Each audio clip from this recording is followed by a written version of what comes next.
Good afternoon. Hello, everyone. Hi, this is your host, Gregory T. Roberts. It is turned into your show for news, information, and more for this June 11th, 2021. Today's weather high of 88 is currently 84 degrees, low of 66. Saturday, 40% chance of rain. 82 degrees high, low of 64.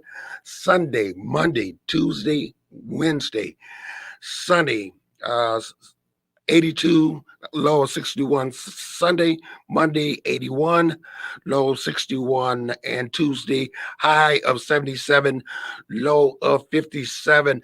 I am pumped today, as you can tell. My co host today is Melvin Burns, pastor, and so much more for Western Michigan. My brother, what's going on, my brother? Hey, brother, how you doing? It's good to be on with you today. In beautiful Muskegon. It's sunny. It's beautiful out, and man, we have an exciting show today, brother.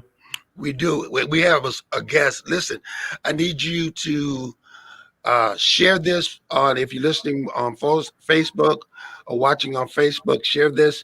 If you're watching or listening on 103.7 or M106, uh, you know, I want everybody to know, if you don't catch it and would like to see this, if you're listening, that these shows repeat. So you go to M106 or go to WVAS 103.7 The Beat, and you can catch this show at a later time. But who do we have today? Well, whether we're doing politics or authors, one thing we always want to do is inform people. So our guest today, his name is Amaru, and he's I would say he's a writer, he's a comedian, but he's so much more. And he's got over 20 years in the business. We've got an interesting background story. I don't know how much we'll get to today. So you want to pull in today's show. If you're tired of the other stuff we do, I assure you that you're gonna be blessed. You may laugh some. You're going to be entertained and informed by our guest today. I told him, listen, I don't want to put him in the box. Yes. I want him to talk about what he would like to talk about. He is the man behind the vision of Greenwood District Studios. Like you said, 25 years or more in the show business. Has toured over as stand-up comedy, entertaining crowds across the United States through 43 states. He's known to make people laugh and knows how to make them tick. And trust me, I watched this comedy last night. Amaru's repertoire also includes, he's a writer, producer, director, actor, music producer. Ladies and gentlemen, the hardest working man in Lansing, Amaru, welcome to the show. What's going on, my brother? What's going on? It's hot out here. It's hot out here. I feel like Newsflash, I'm back in Arizona. Man, I feel like I'm back in Arizona. I'm like in Arizona. Arizona. I used to live in Arizona. I used to live a quarter mile from the sun. It was hot. It's hot here. I'm dark. I'm drawing all the heat. It's focusing on me. I can feel it. How y'all doing? I'm Amaru. I'm glad to be on the show. What's going on with you? So so you just want me to get into it? Hey, it's good to have you. Why don't you tell us, so much want to get you. Why don't you start off, tell us a little bit about Greenwood District Studios. So I just want you to take a look what's behind me. Okay. Take a look at that building right there. That building is our Wakanda. Okay. And this is how it came to be. So last year we were doing we had just finished the movie, and we were going to we premiered in Chicago, and then we had a premiere here scheduled for Royal Oak. We was also doing a documentary called Why Do Comedy Clubs Fail? Because we're going to open up a comedy club here in Lansing. And and so COVID told us exactly why comedy clubs fail is because of COVID. We didn't get to do none of that. Then George Floyd happened. So for all intents and purposes, I'm unemployed. And, I did a couple of marches downtown, got sprayed, gas, or whatever you want to call it. I can only do that for so much before I want to fight. You know, I rah on social media just like everybody else. We angry, frustrated, don't you know, we want something, this, that, and the third. I'm listening to my old boss Masterpiece say buy the block. I'm listening to Ice Cube saying we need our own, Ava DuVernay saying we need this, that, third, and sitting at home and feel like one of the guys from here said it best. He said they gave us some time and money. And so what we're going to do with this time and money to help solve our problems, because we keep having meetings about having meetings. That's right. I can't. Y'all go have a meeting and I'm going to go do this. And then y'all come join me. Right. So how can we, you know, they're able to do what they do to us because we have no economic value. How can I affect that? How can I do something about that? So because of what COVID has done to the economy, we have to learn how to do business a different way, because it's not going to recover for another 5 to 10 years. Yeah. Right. And for that reason, we can't expect certain things, and we have to go back to the basics. And the reason why we can exist as independent filmmakers and now dominate is because Hollywood shouldn't have been shooting movies for $150 million in the first place. Is that right? It was never sustainable. It was just a ride. They was taking 15 years of it. They was like, "Ooh, okay, yeah, let's do this." It was vanity. It doesn't take that much to do all that. It's a big. And so COVID did exactly what Napster did to music, but it did it to film. Right. So, you know, that's why MGM is selling. They can't continue to pay all these monies out that they got. They in the promise these people this millions of dollars for perpetuity and all this, that, and the third, and ain't nobody going to the movie theater. You know what I'm saying? They you know, it's a lot of vanity going on. So it created this vacuum. So opportunity meets preparation. It created this vacuum. If they shooting it for 10 million, we can shoot it for $1 million. So you said now you in this window. There's a window open for independent filmmakers. It's a window. So I'm a stand-up comic. We don't have any black clubs in the country, but maybe 2-3 of them. We keep complaining about being boxed out of the Oscars, this, that, and the third. And so all these things that hit me in my brain, and I'm like, I'm not trying to reinvent the wheel. So let's go Motown something. You know, Motown went and bought the block. We just got lucky and got a building that could facilitate everything Motown was trying to do or did do. You know what I'm saying? So now if we're going to do business a different kind of way, usually when you submit your plan to the city and what you want to do, you got to do that all at once. So I had to come to them and say, look, it can't be done like that financially, but it can be done. It's in sections. So how can we get one thing to support the other? So we utilize the whole space. We found this space. So we open up a drive-in first. The revenue from the drive-in powers the opening of the comedy club inside. The comedy club inside powers the renovations of the other bays that we have inside. You know, we got a sponsor and blah, blah, blah, this, that, and the third. And now we have our Wakanda. It's a television movie studio with a drive-in and a comedy club. The first in the state of Michigan. And about the third in the country. Now tell people where you are in case they don't. Yeah, in Lansing, Michigan. Okay. This is one of our producers here, Mike. Hey, Mike. Hey, Mike. How's it going? Yeah, we're in Lansing, Michigan, in Delta Township. Okay. How much space is that building? 27,000 square feet. All right. Wow. So you know, it's already here. Set up like sound stages. Okay. So it was just a perfect fit. You know. Good. So this thing happened. It was called Greenwood. This thing happened in 1921. Tulsa, Oklahoma, Black Wall Street, and the Greenwood district is what they burned down. The address here is 921. Really? Yeah, this happened in 100 years. We supposed to be here. We supposed to be here. There you go. All right. So. Man, I can tell you're excited about it. I want to get back, as I read your bio a little bit, and people probably look at now and say, well, he must be sitting on a pile of money and all the successful stuff. But I read your bio a little bit, and if you don't mind going back, I see you had some intimate experience with the Michigan juvenile justice system. Oh yeah, I was gonna ask y'all, can I borrow $5 after this? We got money. We'll cash app you. So they may be thinking it's possible for them. They thinking you grew up with the silver spoon. Man, no. I'm gonna tell him, Mike. I'm gonna tell him. my father was a pimp, and my mother was a Jehovah's Witness, a schizophrenic Jehovah's Witness. That Okay. means she'll knock on your door and answer it. She could. I'm just saying.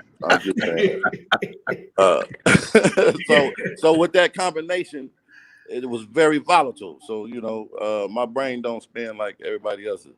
Okay. I had to learn some stuff and figure some stuff out. And that's what that was. Oh, she's not my real aunt. Okay. Oh, my bad. Okay. Now, growing up in that environment, now you could have backed down. You could have, people like to put us in boxes or tell us because of the failures or whatever's happened in your life, you will never end up being anything. What made you different? Because I always wanted to be somebody. My father was a very, very, very, very bad man, and I like to compare him to the devil, and I wanted to never be like him, Mm-hmm. and so that meant I got to be somebody, and so that phrase right there stuck in the back of my head my whole life. Okay. That kept me from catching a felony. Okay. I knew it wouldn't be impossible, but it'd be a little hard if I had a felony. So, Right. I want to be somebody. I got to be somebody. So that's just been a driving force. And I'm an ex-foster kid too, because I went to foster home, and I just don't like to be a quitter. And Okay. in one part because my gym teacher told me one time while I was sitting down, he was like, "You ain't gonna never be nothing." But I looked at him, I was like, "But you a gym teacher." Aim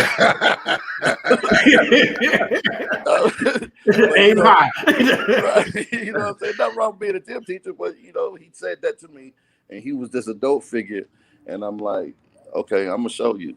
And I've been showing people for my whole life, and it took a lot of failures for me to get to this point, because I ain't that smart. A lot of this is, oh, don't do that. You've done that before. I know what not to do. That's all I do. Now, you said you had a lot of failures, but the main thing is that you got back up. Yeah. So I fell down 147 times, and I get up 148, because I got kids, and if I tell them that they can achieve anything that they want in life, and I don't do it, then I lie to them. Okay. Now, I believe you have 3 kids and 1 baby mama. Yeah. Yeah. So yeah, still, yeah. All up in my business. Now, for people out there that are listening or watching, you dreamed big. What's to stop them from dreaming big and making their goal happen? That's what it was. So look, check this out. When I was in the juvenile home in Kalamazoo, a comic came to talk to us for like an hour and a half, and now I'm a comic. You know what I mean? Like that dude, and his name is Michael Pritchard, and I got his information. I just haven't called him yet to let him know what his influence was over me, because he still do stand up. Okay. And he does. I haven't seen him since I was a kid. And a mutual friend has connected. I just haven't called yet, but that little bit of influence was like, you can actually see this guy and talk to him. So if I was a kid and there was a movie studio in my neighborhood, man, I used to run away from home. This is where I would be at. This is where they'd find me every day. Mm-hmm. Like, little boy, you don't live here. I'm like, yes, I do. Every day I show up right here at the door. That's what Mike did. Never left. He was a little bitty thing when he came here. We let him in a couple times, and he just stayed ever since. Hey, I like the role of Mike. Mike is like that hype man. Yeah. He be hype. Get it done. but the love that has been shown is evident by his presence as well. So from the first day he got here, he came in. He was like, "Hey man, what can I do to be a part of this?" And I was like, "Well, we cutting boats off the bay floors right now." And you didn't see him. He was gone. He was in there. And he been here ever since. So to watch that love on the level of that these kids need hope, and Right. if we don't give them hope, if we can give them some hope, we'll change the whole city. Actually, Right. we'll change the whole city. We got to give them some hope for them to be able to come here, and this is some real. Oh, that's that movie. That's where they made that movie we watched. Yeah, and we want to teach them how to be share owners instead of sharecroppers. Teach them how to properly make the music. Teach them Hold up.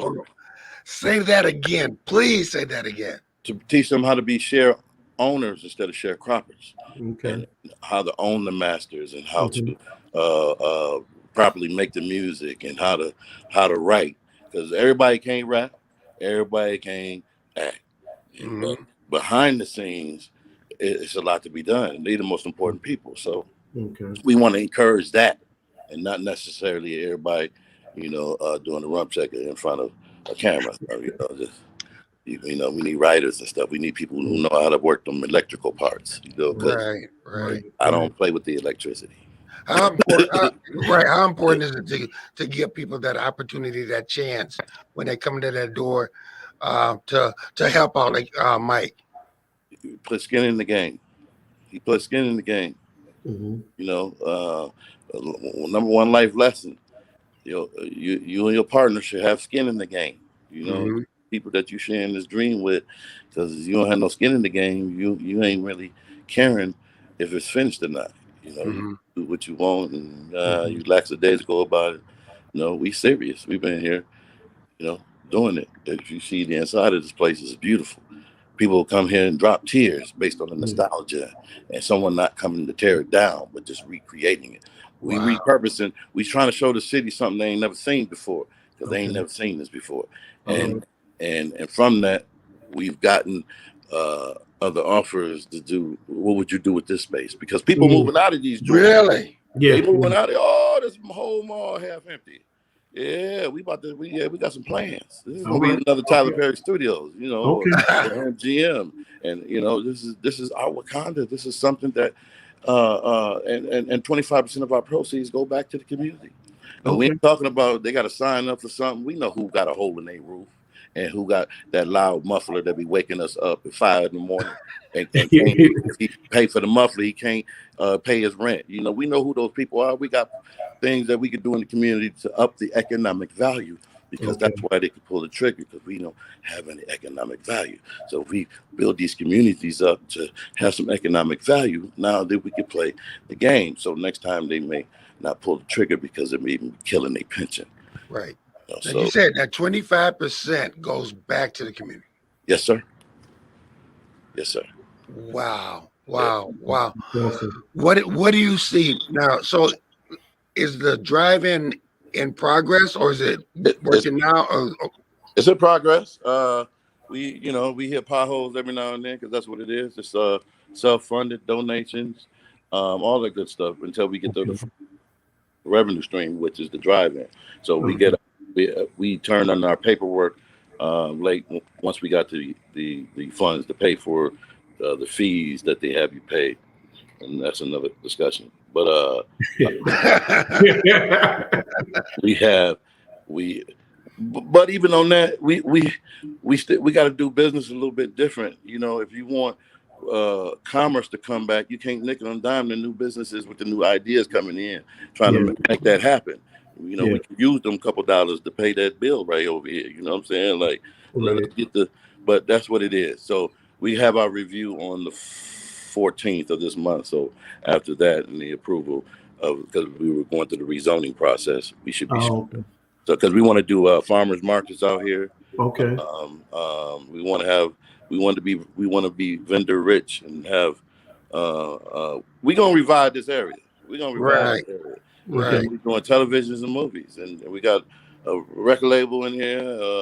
We got different production companies calling to have us produce some stuff for them, and people renting offices, and we got plans of our own. So it's a symbiotic relationship. The community supports the studio, and we support the community. Because in 5 or 10 years, hopefully something like COVID happens again. We ain't got to wait for the government to give us a check. We can fill that gap. How important you're sitting there, and you see a space, or you can wait for something to happen, or you can make something to happen. You Yeah. made something happen. How important is that? I ain't had no choice. I was unemployed. I missed the stage so much, and I'm used to making my own and producing my own stuff, this, that, and third, because I'm not a clicky person, so I ain't in nobody's clique to be. I tell my jokes. If you think they funny, they funny. If not, they not. But I'm not. I found out what my worth was. Well, about 10, 11, 12 years in, you start telling people to lose your phone number, and they really do lose them. They really do lose them. Like, hey man, I was just playing, but when you know your worth, you got to stand up for that. So I'm used to producing my own thing, and so but when I do perform and out of town, this, that, and the third, I miss it. We need to laugh, man. We need to laugh. We got things built up, gas, everything. Let it out. It'll kill you. I want you. Would you speak a little bit more about that very thing that you're talking about? That we need to laugh.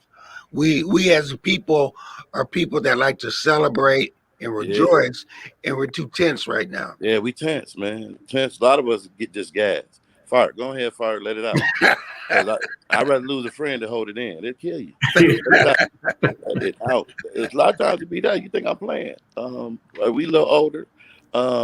We because of what happened a year ago, we got another added stress. That added stress is real for us, and that takes a toll on you. Look at me. Come on, man. I fit the description. No, I'm not Michael Clark Duncan's son. None of him. But look at me. I fit all the descriptions. Even when the radio just go, that's me. You know what I'm saying? They ain't even saying no. That's me. I fit the description. So for that reason alone, I gotta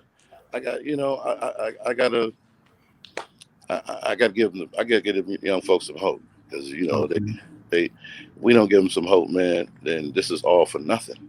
Mm-hmm. Okay. I'm 47, so I've been in the business a while and seen the things. Been out to LA, did my thing, blah blah blah, and maybe more is coming to me in the future. That's cool, but we have done a lot of damage to this world as it is. What can I do to impart my little bit of my bad? Right. My bad. Right.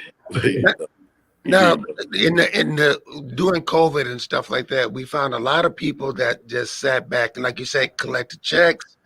A lot of people that didn't know what to do. What inspires you to get up every day when COVID closed up a lot of places, but you're opening up, like you say, we did this in the middle of COVID. When COVID was first jumping off, what made me get out of bed every day is the fact that it's real, especially when we got the keys. The pitch we gave to the people that owned the property, they was even like, my partner was like, they ain't gonna go for that. I said, man, all they can tell me is no. Right. It ain't gonna like he gonna reach through the phone and slap me or something.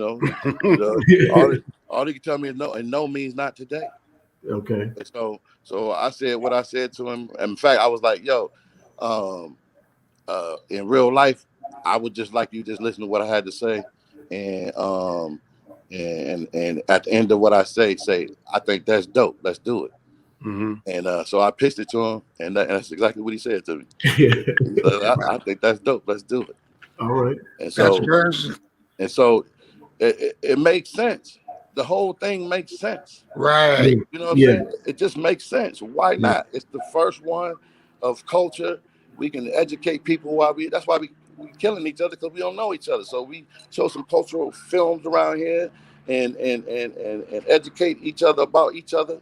And then at the same time, we are giving these youth an outlet to speak, whether it's poetry, whether it's audio, whether it's visual or whatever. This is it.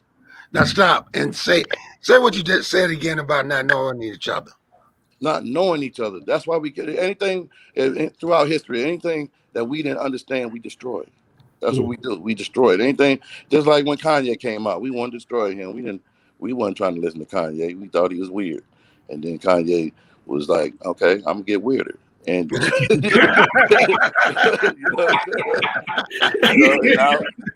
now he the standard bearer. You know what I'm saying? We destroy anything that is new, and usually when we really resist it, we supposed to be doing it. Because your mind manufactures 100 things to prevent you from doing something that you know and believe in. But that's a defense mechanism that your mind has. Even if you going outside to get your mail, be like, don't go out there right now. The police down the street.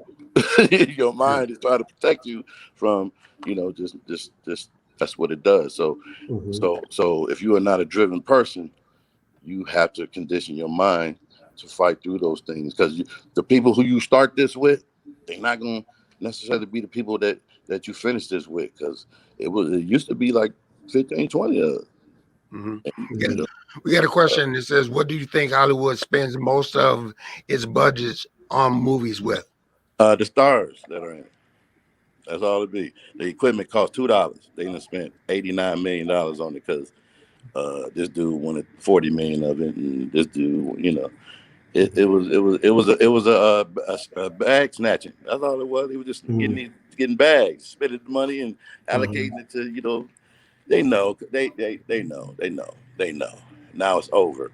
And so they're going to stick with the tried and true on those type of budgets. And that's all these Marvel films and DC films. Right. And it's their cash cows. But investing, they better be a superstar. And it better be, so. Pastor Burns, you got a question? Yeah. And I love how you're talking about being involved in community and young people. You're teaching, you're advising. Well, young people might be listening to this saying, hey, I want to come out and get involved. What's things they need to do to get themselves together, get themselves ready for the industry, writing, music, comedy, whatever it is? What are the things they need to be doing to get ready? They need to be working on some that they are interested in that field every day. Okay. Every day.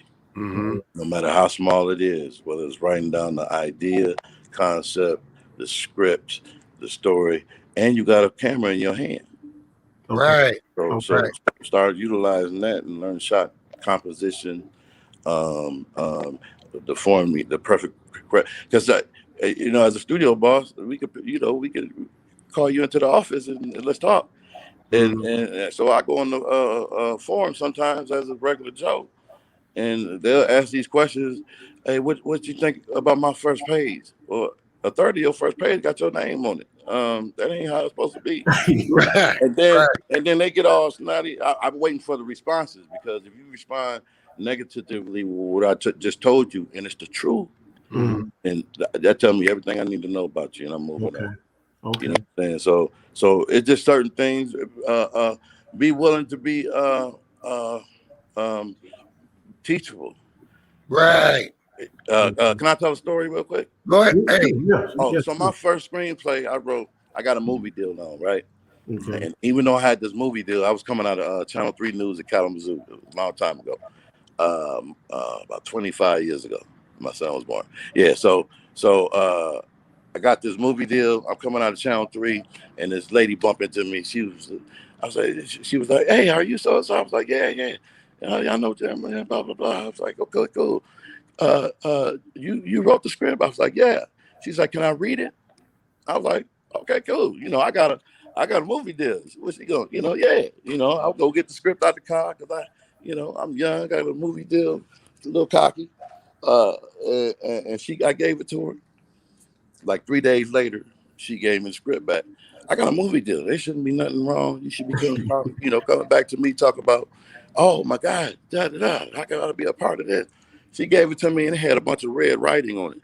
Wow. Marked it up. Like every page I was offended. I was looking at her like, I almost followed her. She was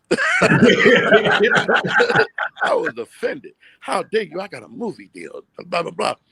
But after about 6 months, I looked at it because I was offended and looked at it.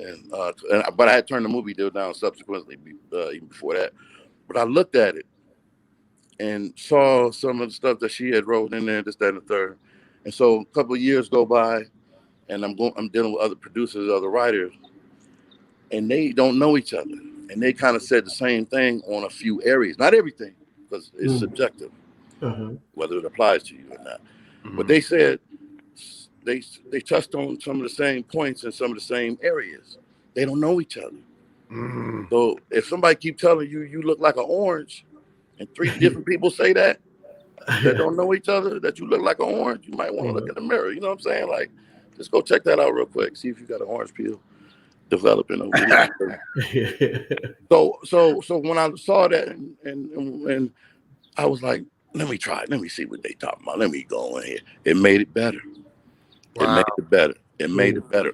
And so that prepares you to let go, because sometimes if you're writing for the television show, it's about 12 to 16 writers in the writer room.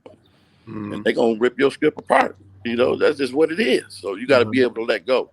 You know, I forgave that lady like 10 years later. It took me took a little while. Yeah, it took me a minute. How important is it to be able to deal with the word no? Yeah. I say, how important is it to deal with that word no? Say that one more time. I say, how important, excuse me, to deal with people telling you no? Because you're gonna hear it a lot. Yeah, I was at a party. You remember when BET was doing them Arabesque films? Yeah. Okay. Yeah, I was in LA at the time when I went to one of their rap parties, and the president of Arabesque Films was there that night, and I was a little off-putting because you know I heard a couple of them no's already, and getting things and getting leads and this, that, and the third, and then they just falling apart. So I was a little discouraged, and so my boy, he a supermodel, so he was there. He was like, "Man, this so and so and so and so of BET, the Arabesque Films." I was like, "Man, I don't care." Walked away, and I kind of walked into the guy in a little bit. And he was like, "Oh," so he knew the model I was with. He was like, "Hey, keep on, what's going on? Blah blah blah. Yeah, this the writer you were telling me about." He was like, "Yeah." He's like, "What's up, man? You look a little down." I was like, I'm just tired of the nose. I just got to be real with it. And he grabbed my hand, he scrolls, and he said, "He's a young man, no means not today." Wow. This was another black man. Wow. And that stuck with me. I was, oh, okay. All right. Yeah, that's true. That's true. All right. So, I sometimes you need them reminders. You need those nudges. I wrote a script for Moesha, a spec script, and I got a call back from the executive producer. That's what really kept me in the game, because that really validated. And that was why he called. He said, as a black man to another, he said, "I know how important this is." He said, "I'm calling you to validate you as a writer." He said, "You the real deal." He said, "I know, even though the show is being canceled this season, had it not been canceled, I'll be calling you, offering you a job." So that kept me in the game. COVID changed the movie game. It's totally changed the movie game. Yes. What do you see happening with movies? Because now you don't, like you said, you don't have to, excuse me, spend all that money. Talk about how COVID changed the game. COVID changed the game by way of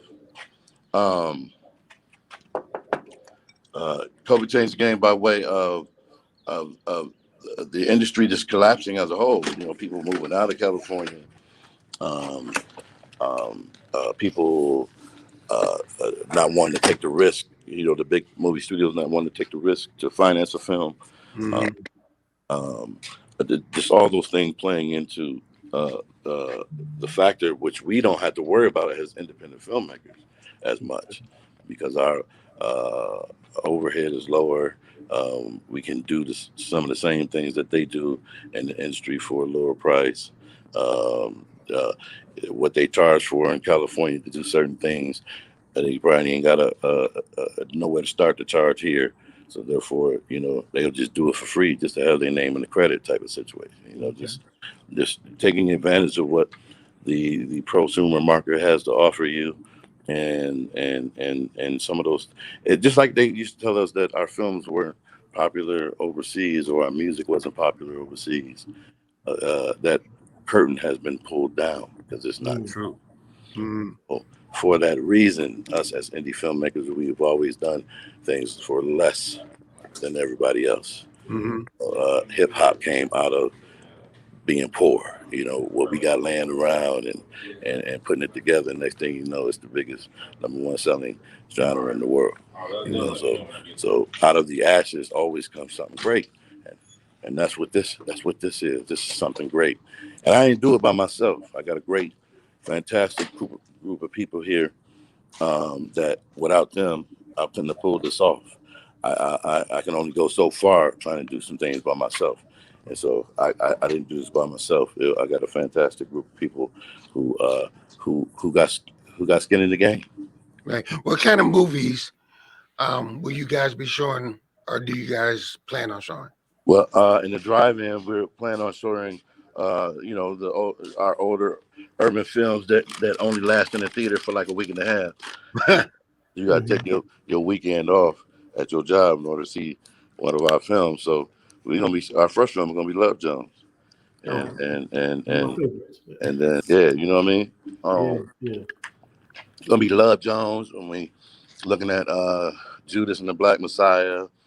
I want to have a Sinbad weekend, and invite Sinbad to host that weekend, and watch Sinbad movies. I want to play Me Vida Loca.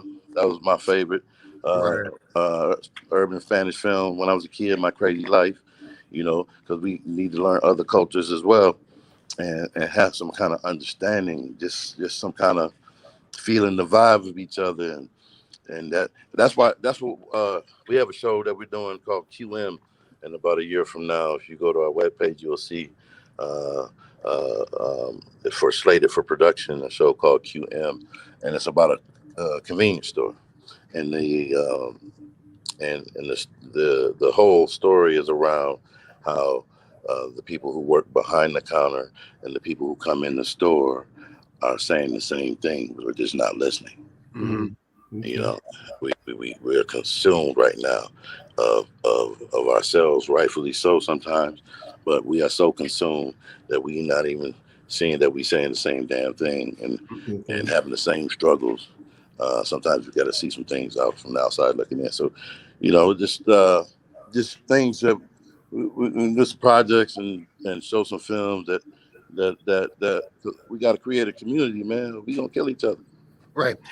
We get a lot of questions. Let me see. Why is it important to offer a movie theater and a film studio with Greenwood District Studios? Because this is how we create that economic value. Even when people work here as a studio boss, quote, that's on the real. That's what I am. I will probably be able to command a certain type of salary in a few years, but I'm not. I'm capping my salary substantially. It ain't gonna touch $1 million, not even a half. You know what I'm saying? I have other ways that I can make money. I'm a comic. I'm an author. I make music. I produce films. So whether it's licensing, whatever the case may be, I don't have to make a ridiculous amount of money here, and because of that, all the suits. Salaries are capped so that people who work here can make a living wage. Right. So, because if you have happy employees and people that work here, people that have skin in the game, they'll take care of this, man. They'll take care of it. They'll promote like they're supposed to. They might be on time. You know what I'm saying? They people are, when you paying them enough to pay all their bills and then maybe one tomorrow. You know what I'm saying? Like all that, but at the same time, but this one I can make pay tomorrow. People, man, look here. Yeah, that's everybody's stress, not making enough money. Right. And to be able to do it at a place that you love, that loves you, and wants you to succeed, and you come in here and be yourself. It's cool. It's one of our dudes back here. That's Ryan. So what's been going on, right? Amen. So see on our TikTok, people are having conversations. You know, this is black owned, not black only. So The difference. Wait a minute. Explain that again. Explain that for us. you know, because people they get up and roar, they get to tripping, and you say first black owned, you start stating facts. They like, why you got to bring race in it? And like, because I am black, and from my research, this is the first of its kind here in the state and in the country, probably the fourth or fifth one. So I think we should, you don't go to a Mexican restaurant and say, why they got to put Mexican on it? Why you got to bring in race? And you might thought it was Thai food. It's got to be identified. You know what I'm saying? Right. No one else complains about anybody else's name except for when we put black on and identify that. And that's just too bad. And for that reason, those conversations come up. If I write a movie, can I have white people in it? It got to be all black people? I'm like, come on, man. Come on, man. Come on. So it's just education. It's for everybody. It's for everybody, but you're gonna learn about us too. All right, Pastor Burns. Good. I mean, you're saying so much good stuff here, man.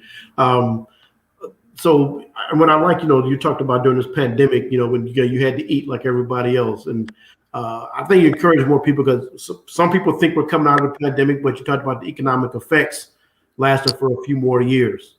Why don't you just kind of speak to that aspect of again, you talked about how you had to survive and maybe people who are still kind of struggling with this pandemic and how to make money or get back on track. I'm not going to downplay how hard it is for people out there because everybody's situation is different. Yeah. Everybody's situation is different. I was fortunate enough. I have a girlfriend of I say 10 years. She particular 9 years and 4 months. And like, okay, 10 years. About 10 years. And what was your question again? Just encourage people about how you survived the COVID and maybe things they can do to kind of bring themselves out. And, you got stuck with that girlfriend thing a little bit. Yeah, she has a decent job, so she was able to hold it down. That's why even as being unemployed, I didn't even file for unemployment for like 5-6 months in, and then because I wanted to let people who really need that get that money. Mm-hmm. And then so at some point some bills started catching up to us, so I had to get that money too. So so I filed, but I just everybody's situation is different, and but if you believe in it, you have to be willing. If everything else fails and everybody walks away from it, you have to be willing to do it by yourself. There you go. Okay, that's good. There you go. That's good, man. Yeah. You have to be willing to do it by yourself. There you go. Yeah. How important is it to know the business end of the music, the rap, the movie? How important to know that business side? Because everybody wants to be a rapper, but don't know the business side or the business side of being a comedian. How important is it to know that side? And it's always evolving. Because once they figure out how that really works, then the IRS gonna start taxing. They're gonna know how to tax. That's why that's what Wesley and my man Isaac brother. That's what they got caught up in a little bit. Because the stuff business, you get all the money. If they pay you $1 million, you get $1 million. It's up to you to pay your taxes. Sometimes they want an actual $1 million for that car, so you gotta make a decision. With your priorities, Yeah. So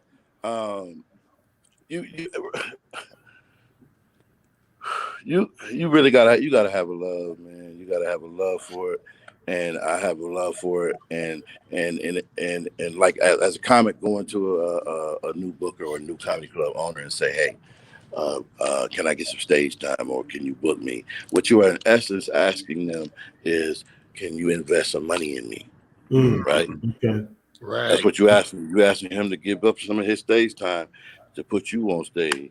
That's investing money in you. So do you even got a headshot? No. You want me to invest in you, but you ain't even got a decent headshot. You ain't took a couple of dollars investment. You don't believe in yourself enough to get you a decent picture. Wow. Yeah, man, you making that You want me point. to invest in you to put you on my stage, which costs money. So think of it like that. So how much do you believe in you? Because when it comes down to it, I'm selling myself. Yeah. I'm selling myself. People don't know who I am. They don't. This is okay, but I tell them don't listen to who I am. Look at what we've done. Laid out everything we said we was gonna do, All right. and some. Okay. I got receipts. Everything. What do you say? Because like you said, that mall area, there's going to be a lot of businesses that don't come back, which leads to an opportunity for you to open up a business. There's space there. How important is for you to get and have that vision to go out and open and do something like you have done? We want to make this our Wakanda is a place where we can Tyler Perry Studios. This is what this is. This is Warner Brothers. This is that. This is a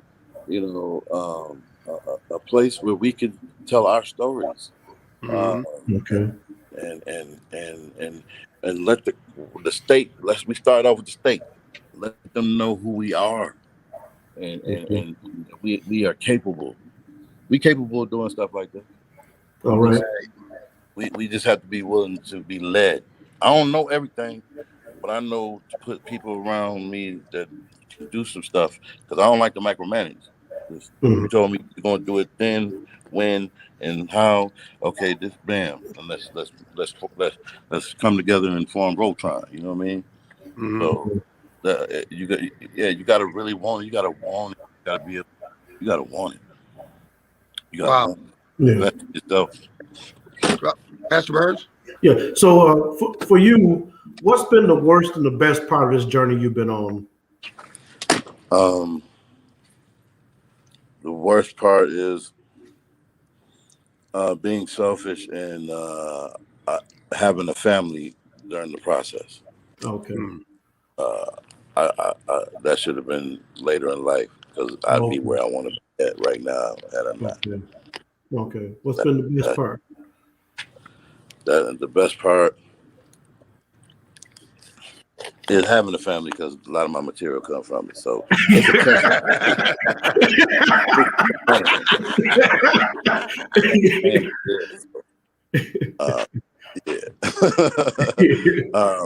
just I don't know, man. The life itself, the lessons and the things that I've gone through and seen, and I've just been blessed enough to have opened my mouth and speak on what I wanted to do, and ended up in places that a lot of people are like, dang, I can't believe I'm here. I got to go to the Blade premiere because how could I go? In Hollywood, they look at you crazy. You ask the shit. I can't believe he asked me that. I was like, I found out he was going to the Blade premiere because he was Wesley's assistant, and I had a movie deal at the time, and I was like, oh, you his assistant? You the Blade? It's tomorrow. He was like, yeah. I was like, can I go? He didn't know what to do. He was like, he looked at the other producers. Was like, oh, I guess, yeah. We can't do originally say no. Yeah, he didn't say no. I was like, man, cool, all right. And cool. And then I was questioning it until it happened, but he wasn't lying. He called me the next day. I was ready. I had my shoes. They was leaning on both sides. I didn't care. I did not care. No. With your shoes leaning both ways. Talk about who gave you your first shot.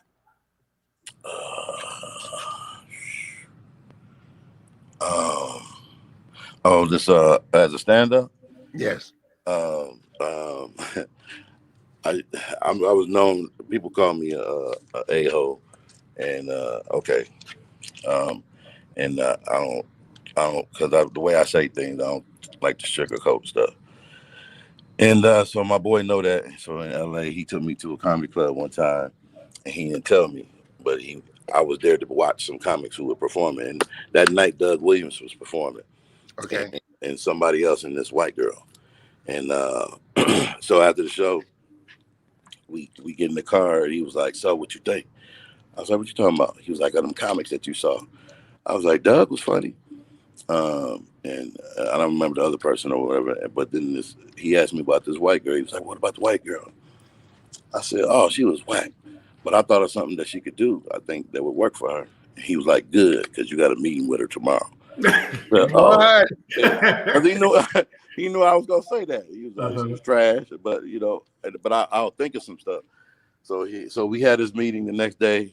We in LA. She come to the house. And so she sat down in front of me, straight face. She was like, so I heard you're a writer. I was like, yeah. So you saw my set last night? I was like, yeah. She said, so what did you think? So I looked at my boy. He looked at me. Was like, I looked at her. I said, you want me to tell you the truth? Or you want me to sugarcoat it? She said, tell me the truth. I said, I thought you sucked. But I thought of some shit you could do. And she was like, let me hear it. So I told her. She didn't crack a smile. She didn't, she was like an NBC exec. She didn't make a move. And then she was like, all right, I'll be back. And so she got up and left. And me and my boy looking at each other like, what the hell is going on? He came back 20 minutes later and sat down. She was like, all right. So I'm hiring. I just fired my writer. Now I'm going to hire you. Wow. Write me jokes. I pay you $300 a week. I said, bet. Wow. Wow. Yeah. So that's how it began. Oh, man. How important is it to take that jump, take that leap? Man, Too often, because you've been told, what if that comedian that you talked, what if she would have been hurt and didn't do anything? How important is it to take critique and move forward with that being critiqued? Well, if usually when a person has a strong reaction to it, it done touch something. It's something in that. So, as a comic, that's what you want to do. You want to, you don't want to make everybody happy because you ain't doing your job. And somebody don't walk away mad. Because somebody walk away mad, that mean they thought about something that you said. So Well, now it's up to them to realize and understand what is that is bothering them that shouldn't be bothering. For the most part, everybody laughed at it because it was funny. Okay. So why did it bother you? So it's incumbent upon the person that it bothers to figure that out. But a lot of people don't do that. So they get mad at you because you told them it was a booger on their nose. It's a booger on your nose. Why are you mad at you? I ain't talked to you in 2 years. Mama. So people don't like hear criticism from somebody that's close to them. They feel like it's they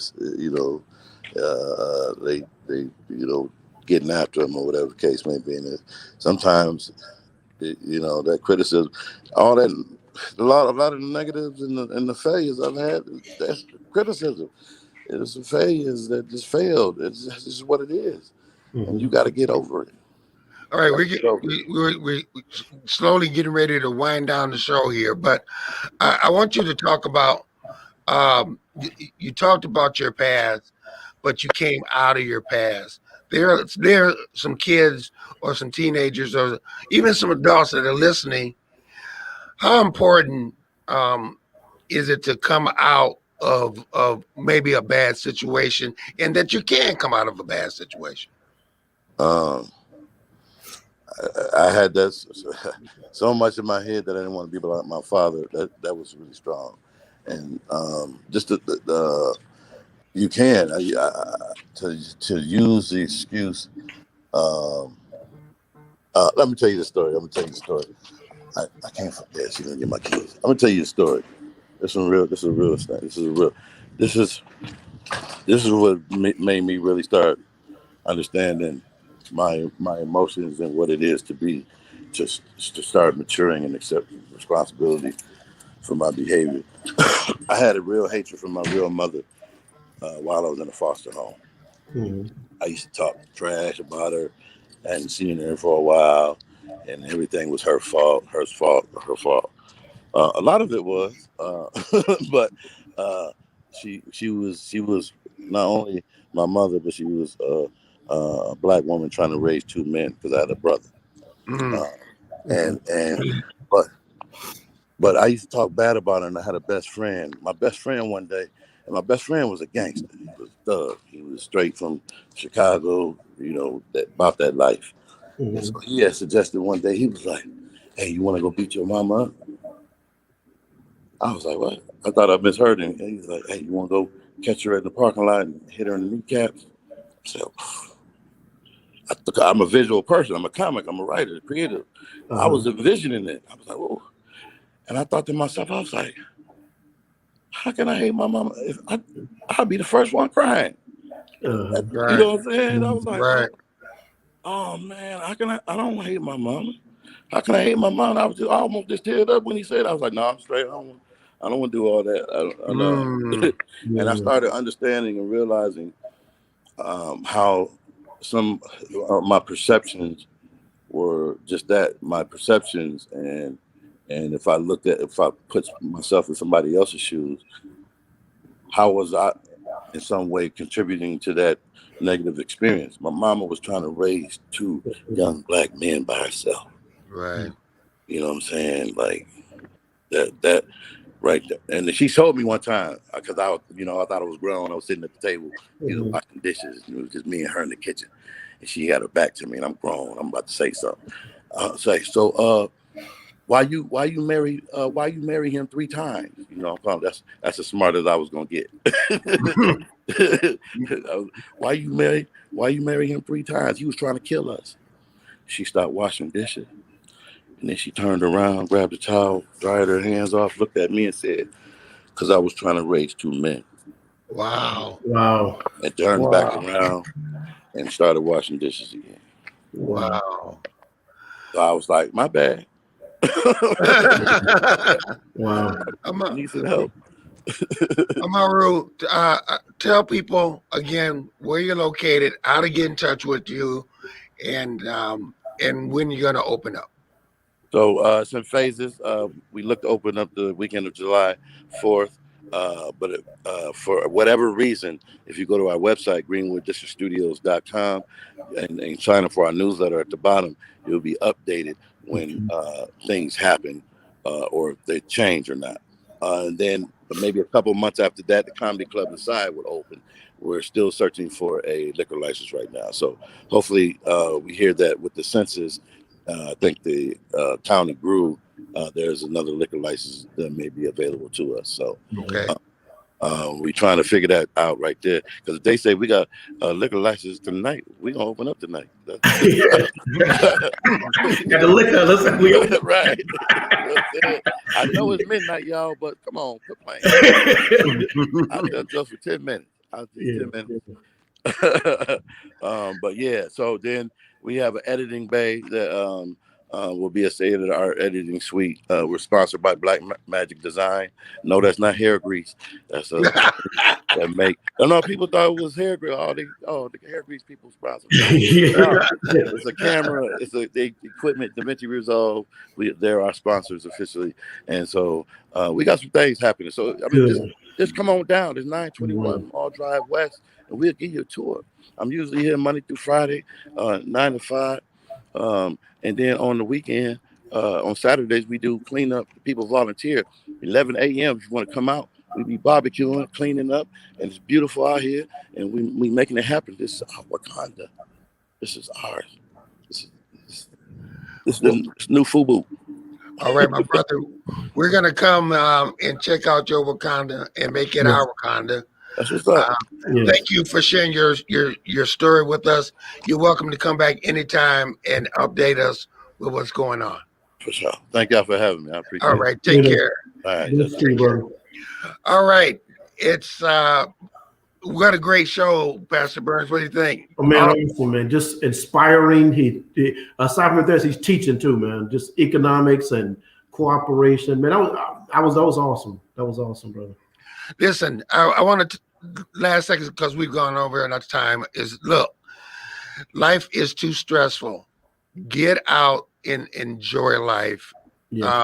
I know there's a lot of serious issues happening out there, but get out.